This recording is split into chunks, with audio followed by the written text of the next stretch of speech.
अगर हमें आत्मज्ञान हो जाता तो हम परम तक पहुंच जाते, तो हम परम तक नहीं पहुंच पाते, हम ऊपर ऊपर छलांग लगाते हैं। आज जब छलांग लगाते हैं तो मन तक ही मेरा दौड़ रह जाता, चेतना और चैतन्य तक नहीं जा पाता। जब तक हम चेतना और चेतना द्वारा ही चैतन्य तक पहुंच सकते हैं। ज्ञान हमें चेतना को बताता, नहीं तो हम कहाँ हैं, हम तो बुद्धि में रह जाते हैं। बुद्धि तुच्छ है, प्राणी बुद्धि में रह जाता, हम बड़े बुद्धिमान हैं, बड़े बुद्धिमान हैं। लेकिन बुद्धि तुच्छ है, क्या है? बुद्धि सृष्टि पर्यंत जो सामने दिखाई देता उसी को देखती है, लेकिन चेतना चैतन्य को देखने की कोशिश कर रहा है। तो मेरे ऋषि क्या कहते हैं, वैज्ञानिक वस्तु का आविष्कार कर लेता है, ज्ञानी स्वयं का आविष्कार कर लेता है। इस श्रीमद् भागवत गीता जो है वो सारे वेदों का सार है। तो सारे वेदों का सार क्या है? जब हम ज्ञान में जाएंगे तो हमें त्यागना पड़ेगा। त्यागना क्या पड़ेगा? अहंकार को। तो जब हम अहंकार को त्यागें तो खुद मिट जाएंगे ना। तो कोई मिटना नहीं चाहता, अपने को परिवर्तन नहीं करना चाहता, बस वही रहना चाहता जो है। नमस्कार दोस्तों, सम्यक लाइफ एजुकेशन के इस जीवन शिक्षा मिशन के तहत जो हमारी आध्यात्मिक चर्चा होती है, उस आध्यात्मिक चर्चा में मैं अपने उन सभी दर्शकों का बहुत बहुत हार्दिक स्वागत करता हूं, जो हमारे इस आध्यात्मिक मिशन के द्वारा न सिर्फ अपने जीवन को संपूर्णता के साथ जानना ही चाहते हैं, बल्कि संपूर्णता के साथ जीना भी चाहते हैं। दोस्तों, आज की जो हमारी चर्चा है पंडित जी के साथ, उस चर्चा का जो सबसे पहला सवाल है पंडित जी, वो यही है कि जैसा कि हम सभी जानते हैं कि जो हमारा देश है वो धर्म का देश है, वो ऋषियों का देश है, वो भक्तों का देश है। सवाल मेरा ये है कि हमारे देश में जैसे हम सभी जानते हैं कि प्रभु श्री राम हुए, भगवान श्री कृष्ण हुए, ब्रह्मा विष्णु महेश हुए। तो मेरा सवाल ये है कि ये सभी के सभी जो आराध्य हैं, जो भगवान हैं, जो महापुरुष हैं, क्या ये हमारे लिए आशीर्वाद देने के लिए बने हैं, या हम इनसे आत्मज्ञान की शिक्षा लेकर के अपने जीवन को बेहतर बनाएं? इस पर आपका क्या कहना है? हमें ये केवल आत्मज्ञान देने के लिए बने, आशीर्वाद के लिए नहीं। तो आत्मज्ञान जब हमें वो देंगे तो हम खुद को समझेंगे, खुद को परखेंगे। तो परखने का मतलब क्या हुआ कि ये शरीर मानो मिल गई, ठीक, तो क्यों मिली, किस लिए मिली, इसका उद्देश्य क्या है? तो जब हम इसको समझने की कोशिश करेंगे तो ये हम पाएंगे कि हमारे अंदर क्या है क्या नहीं है, ठीक। तो जब हम ढूंढे तो ये हमको विचार हुआ, समझ में आया कि जिस चीज़ के लिए हम उतावला हैं, परेशान हैं, वो चीज़ हमारे अंदर है, लेकिन हम उसको समझ क्यों नहीं पा रहे हैं? ये प्रकृति की धूल, प्रकृति का कीचड़ ऐसा जम गया कि हमें वो चीज़ दिखाई नहीं देता, वो हमारी समझ में नहीं आता। तो ज्ञान ही ऐसा है जो उस कीचड़ को साफ कर सकता है, उस धूल को साफ करता है। जैसे शीशा में धूल है तो उसको हम साफ करेंगे तब ही हमारा प्रतिबिंब दिखाई देगा। जैसे धुआं निकल रहा है, जब हम आगे को साफ करेंगे, उपाय करेंगे, तभी तो आगे बढ़ेगी। तो इसीलिए हम पूर्ण हैं, लेकिन हम अपूर्ण में दौड़ रहे हैं। क्यों? कि उस पूर्ण को हम जानने की कोशिश नहीं कर पाए। वो कोशिश हम तब कर पाएंगे जब हम ज्ञान में जाएंगे। तो ज्ञान हमें पहले यही बताता है, यही समझाता है कि तुम हो क्या लक्ष्य है, क्यों आए, पूर्ण हो या अपूर्ण हो। तो हम पूर्ण हैं, अपूर्ण नहीं हैं, लेकिन हम अपने को अपूर्ण मान बैठे। क्यों मान बैठे? हम आत्मा को तक चाहे नहीं, आत्मा के ऊपर प्रकृति की धूल जम गई। जैसे आगे के ऊपर धुआं, राख, उसी तरह प्रकृति की धूल जब जम गई तो आग नहीं दिखाई दी। शीशे के ऊपर पर्दा पड़ गया, मिट्टी पड़ गई, शीशा में बिंब नहीं दिखाई दिया। तो हम पूर्ण हैं, लेकिन मैं अपनी इच्छाओं से, भावनाओं से अपूर्ण बन गए। क्यों? कि आत्मज्ञान नहीं है। तो अगर हमें आत्मज्ञान हो जाता तो हम परम तक पहुंच जाते। तो हम परम तक नहीं पहुंच पाते, हम ऊपर ऊपर छलांग लगाते हैं। आज जब छलांग लगाते हैं तो मन तक ही मेरा दौड़ रह जाता, चेतना और चैतन्य तक नहीं जा पाता। जब तक हम चेतना और चेतना द्वारा ही चैतन्य तक पहुंच सकते हैं। ज्ञान हमें चेतना को बताता, नहीं तो हम कहाँ हैं, हम तो बुद्धि में रह जाते हैं। बुद्धि तुच्छ है, प्राणी बुद्धि में रह जाता, हम बड़े बुद्धिमान हैं, बड़े बुद्धिमान हैं। लेकिन बुद्धि तुच्छ है, क्या है? बुद्धि सृष्टि पर्यंत जो सामने दिखाई देता उसी को देखती है, लेकिन चेतना चैतन्य को देखने की कोशिश करता है। तो मेरे ऋषि क्या कहते हैं? वैज्ञानिक वस्तु का आविष्कार कर लेता है, ज्ञानी स्वयं का आविष्कार कर देता है। इसलिए हमें ज्ञान चाहिए और ज्ञान के द्वारा हम परमात्मा तक पहुंच सकते हैं, बाकी कोई रास्ता नहीं। तो आपने कहा कि हमें आशीर्वाद की नहीं, आत्मज्ञान की आवश्यकता है। और जब आपको आत्मज्ञान होता है तो आपको साफ साफ पता लगता है कि जिस चीज के लिए हम बाहर दौड़ते हैं वो मेरे अंदर हैं। जिस चीज को पाने के लिए आपको आशीर्वाद चाहिए वो चीज आपको पहले से मिली है। तो मेरा अगला सवाल आपसे है वो ये है कि हमारे ही देश में, जैसा अभी सावन का पवित्र महीना चल रहा है, इस सावन के पवित्र महीने में हमारे जितने भी शिव भक्त होते हैं वह शिवलिंग पर जलाभिषेक करने के लिए, उनका रुद्राभिषेक करने के लिए एक जगह से जल लेकर के दूसरी जगह चढ़ाते हैं और इनकी संख्या लाखों में है। अगर आप इन सड़कों पर भीड़ देखेंगे तो एक तरीके से ट्रैफिक जाम सा लग जाता है, सिर्फ इसलिए ताकि हम शिवलिंगों पर जल चढ़ा करके अपने उन आशीर्वाद को प्राप्त कर पाएं जिसकी वजह से हम अपने जीवन में आगे बढ़ पाएं। तो यह शिव भक्तों की जो भीड़ है, या और भी जो मंदिरों में, जो गुफाओं में, जो पर्वतों में आशीर्वाद को पा लेने की जो भीड़ दिखाई देती है, उसके पीछे सच्चाई क्या है? सच्चाई यह है कि हम भ्रमित हैं इच्छाओं के पीछे। ज्ञान में हम गए नहीं कि हम जिनको ढूंढ रहे हैं वो मेरे अंदर हैं, उनको हमने ढूंढा नहीं।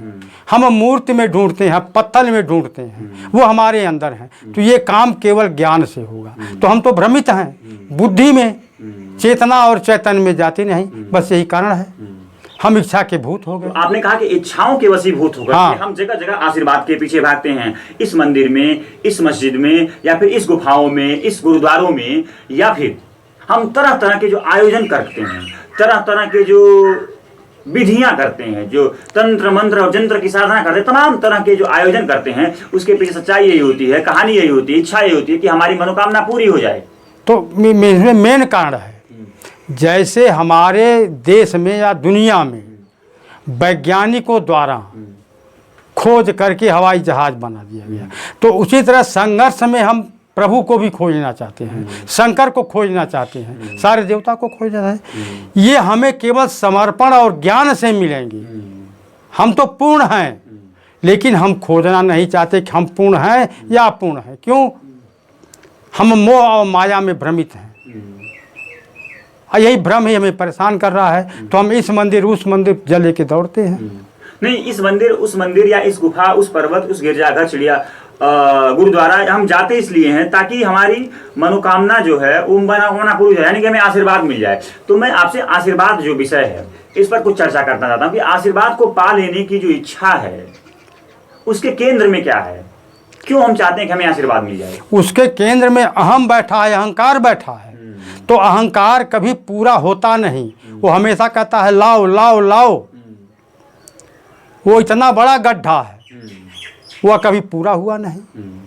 तो उसके केंद्र में वासना और अहंकार दोनों बैठे। और आत्मज्ञान इसी वासना और आत्मज्ञान जो है इसी वासना और अहंकार को मिटाने का काम करता है, समाप्त कर। जब ज्ञान हो जाएगा हम समझ जाएंगे कि अहंकार क्या है, क्या मांगता है, वासना क्या है, निकलती कैसे है, क्या मांगती है। तो उसके पीछे हम त्याग करना शुरू कर दे। त्याग किया नहीं जाता, त्याग हो जाता है। कैसे? ज्ञान के द्वारा। जब हमें ज्ञान होता है तो त्याग हो जाता है। तो सवाल मेरा अगला ये है कि हमारी जो चर्चा है वो आशीर्वाद बनाम आत्मज्ञान पर है। जब हम आशीर्वाद की तरफ बढ़ते हैं कि हमें आशीर्वाद मिल जाए, प्रभु का, आराध्यों का आशीर्वाद मिल जाए, तो इसके पीछे कामना होती है। और जो आत्मज्ञान होता है वो हमें बताता है कि आपका जो जीवन है उस जीवन जितने दुख का मूल कारण आपकी यही कामना है, यही वासना है, यही अहंकार है। तो एक तरफ आशीर्वाद कहीं न कहीं अप्रत्यक्ष रूप से ही कामनाओं को, इच्छाओं को बढ़ाता है, और आत्मज्ञान इच्छाओं को समाप्त करने की बात करता है। एक तरफ आशीर्वाद है जो इच्छाओं की पूर्ति को लेकर के है, और एक तरफ आत्मज्ञान है जो इच्छाओं की मृत्यु को एक तरीके से लेकर के है। तो इस पर आपका क्या कहना है? इस पर कहना यही है कि जब हम ज्ञान नहीं अर्जित किए तो शरीर को नहीं जान पाए, और जब शरीर को नहीं जान पाए अज्ञानी हो गए। शरीर का मतलब जीवन से, जीवन से है, जीवन से हम जीवन को नहीं जान पाए। तो हम जीवन को तब जान पाएंगे जब ज्ञान में हमें चाहिए, हम ज्ञान में जाएंगे तब। ज्ञान ही जो है नींव है, पहली सीढ़ी तो है। ज्ञान आपको क्या बताता है वास्तव में? ज्ञान हमको यही बताता है कि तुम्हारी उत्पत्ति कैसे हुई, तो पंच महाभूत से हुई, छित जल पावक गगन समीरा। तो पंच महाभूत से हमारी उत्पत्ति है ये, तो हम यह जान गए कि पंच महाभूत से यह शरीर बनी है, तो पंच महाभूत से यह सारा संसार बना है, ये प्रकट हो गया। तो हमसे कोई अलग कैसे है? तो ज्ञान हमें जड़ है, ज्ञान द्वारा हम सब कुछ जान लेते हैं। और दूसरी बात यह है कि पंच महाभूतों से मैं बना हूं, और पंच महाभूतों से ये सारा संसार है, संसार की सारी वस्तुएं बनी हैं। तो जो चीज मेरे पास पहले से ही है वो चीज आकर के बाहर से मुझे तृप्त कैसे कर देगी? इसी ज्ञान का नाम आत्मज्ञान है। उसे हमें पहले मिल चुका है, पहले मिल चुका है, लेकिन हम ज्ञान नहीं करके, ज्ञान में न जा करके उसको समझ नहीं पाए, हम अधूरा रह गए। अब अधूरा रह गए, छित माने पृथ्वी होता ना, तो हम पृथ्वी खरीदते हैं, पृथ्वी खरीदते हैं। अरे हम उसी पृथ्वी से तो आए हैं, तो हमें संतुष्टि क्यों नहीं होती? क्योंकि हम ज्ञान में नहीं जाते। ज्ञान ही हमें बताएगा कि ये शरीर का उत्थान कैसे हुआ और फिर पतन कैसे हो जाएगा। तो जब हम इस जीवन को नहीं समझ पाए तो हम कहते हम संसार को समझ लेंगे। तो केवल ज्ञान ही जरूरी है, पहली सीढ़ी है। तो हमारा जो आशीर्वाद बनाम आत्मज्ञान की ये चर्चा है, इस चर्चा का जो मूल सार है वो यही है कि जब आप आशीर्वाद की बजाय आत्मज्ञान की तरफ बढ़ते हैं तो सबसे पहले आपको यही पता लगता है कि आप हैं कौन, और जो आप हैं उसको चाहिए क्या, उसको करना क्या होता है। कुल मिलाकर ये है कि आप जो हैं वही संसार है, संसार और आप एक हैं, अलग अलग नहीं हैं।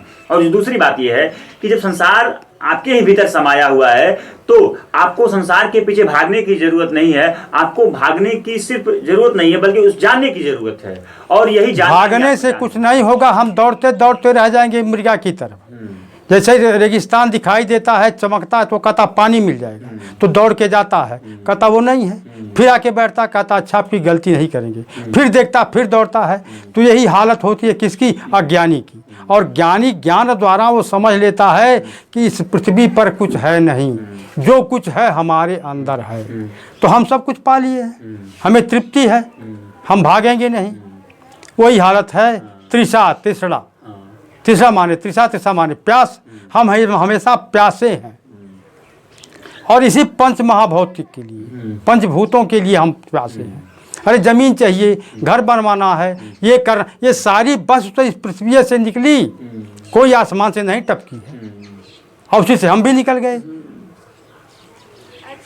तो अगला सवाल जो है वो ये है कि जब इंसान को ये नहीं पता होता है कि उसे आशीर्वाद की नहीं आत्मज्ञान की जरूरत है, तब वह कामनाओं के पीछे भागता है, आशीर्वाद के पीछे भागता है। और हमारे जितने भी आराध्य हुए, चाहे प्रभु श्री राम हो, चाहे प्रभु श्री कृष्ण हो, चाहे ब्रह्मा विष्णु महेश हैं, ये जो सभी के सभी लोग हैं, हम सिर्फ इनकी जीवन लीलाओं में, जीवन कथाओं में, जीवन चरित्रों के ही पीछे और इन्हीं को लेकर के पूरा जीवन बर्बाद कर देते हैं। हम इनसे आत्मज्ञान की शिक्षा नहीं ले पाते हैं। हम राम की लीलाओं का, राम के चरित्रों का वर्णन करते हैं, सिर्फ उनकी कथाओं का गान तो करते हैं, लेकिन उनसे जीवन शिक्षा यानी आत्मज्ञान की कोई सीख नहीं लेते हैं। हम उनके केवल लीला, लीला का मतलब क्या है? मदारी का खेला, मदारी खेला दिखाता है, चला जाता है। तो प्रभु ने लीला किया, हम उसी लीला में फंस जाते हैं। जैसे मेरे पुराण केवल प्रभु की लीला गाते हैं, समझाते हैं। गोवर्धन पर्वत उठा लिए, ये रास रच लिए, ये बांसुरी बजा दिए, ये सब कुछ कर लिए, वो लीला बताए, कहानी बताए, ज्ञान हमें नहीं दिए, ज्ञान की रास्ता नहीं बताए, तो केवल ये कथा कह के सुना दी। ये जो आराध्य हैं, जो प्रभु हैं, श्री राम हैं, श्री कृष्ण हैं, ब्रह्मा विष्णु महेश हैं, ये आत्मज्ञान के लिए है, न कि आशीर्वाद के लिए है। सवाल मेरा ये है कि हम इनको लेकर के त्योहार तो खूब मनाते हैं, हम इनको लेकर के महाशिवरात्रि मनाते हैं, जन्माष्टमी मनाते हैं, रामनवमी मनाते हैं, दिवाली मनाते हैं, ये सब तो खूब मनाते हैं, लेकिन आत्मज्ञान पर आधारित कोई त्योहार नहीं मनाते हैं। इनकी लीलाओं पर आधारित, इनके जीवन चरित्रों पर आधारित तो त्योहार मनाते हैं, उत्सव तो मनाते हैं, लेकिन आत्मज्ञान आधारित कोई त्योहार, कोई उत्सव नहीं मनाते हैं। हम जन्माष्टमी की चर्चा तो खूब करते हैं, खूब नाचते हैं, खूब गाते हैं, लेकिन कृष्ण की जो गीता है उसको लेकर के कोई त्योहार, कोई तो चर्चा पर चर्चा नहीं करते। यही हमारे मानव के लिए अभिशाप हो गया। क्यों कि श्रीमद् भागवत गीता जो है वो सारे वेदों का सार है। तो सारे वेदों का सार क्या है? जब हम ज्ञान में जाएंगे तो हमें त्यागना पड़ेगा। त्यागना क्या पड़ेगा? अहंकार को। तो जब हम अहंकार को त्यागेंगे तो खुद मिट जाएंगे ना। तो कोई मिटना नहीं चाहता, अपने को परिवर्तन नहीं करना चाहता, बस वही रहना चाहता जो है। अहंकार को यथावत बनाए रखना, ना उसे बनाए बल्कि उसे और बढ़ाने की कोशिश में रहता है, लेकिन मिटाने की बात नहीं करता। अहंकार ही मेरा सब कुछ बन गया, जबकि वही मेरा दुश्मन है। और अहंकार से मन से खूब पड़ती है, खूब पड़ती है। तो ज्ञान जो है खुद को मिटाने की कोशिश करता है। जब हम अपनी असलियत को जान लिए कि क्या अच्छा है और क्या बुरा है, तो बुराई को हमें छोड़ना पड़ेगा ना। और हम बुराई छोड़ना नहीं चाहते, तो इसलिए हम ज्ञान में नहीं जाते कि हम अपनी बुराई को जान जाएंगे। अब बुराई जान जाएंगे तो इसको छोड़ना लाजिम होगा, जरूरी होगा।